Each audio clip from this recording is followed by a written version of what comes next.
خلتني عندي هواية كده إنه أفضل أتفرج على الناس، أتأملهم وأبدأ أفكر في إيه القصة اللي ورا كل واحد.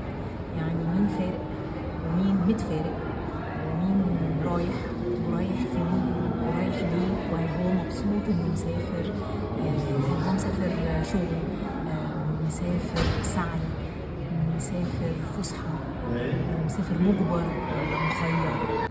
فورا كل واحد مسافر قصة الله أعلم إيه هي. فأنا بفضل أخترع كده أو أفكر وأتخيل إيه القصص اللي ورا كل واحد.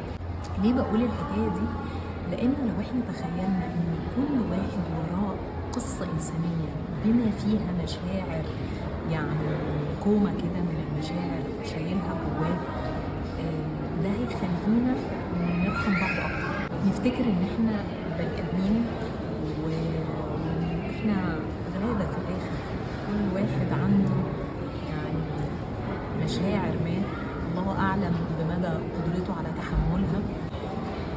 ده هيخلينا متهيألي لو صحصحنا للفكرة دي إن إحنا نبقى بنرحم بعض ونتعامل مع بعض بطيبة. أنا عارفة إنه ممكن الناس بتقول إنه ده كلام يعني رومانسي شوية أو كده، بس هي الحقيقة إن هي الإنسانية محتاجة دلوقتي في الوقت اللي إحنا عايشين فيه إن إحنا نتدرب عليها أكتر، نصحصح مهاراتها، بما فيها إن إحنا نتأمل بعض ونعرف إن إحنا كلنا غلابة.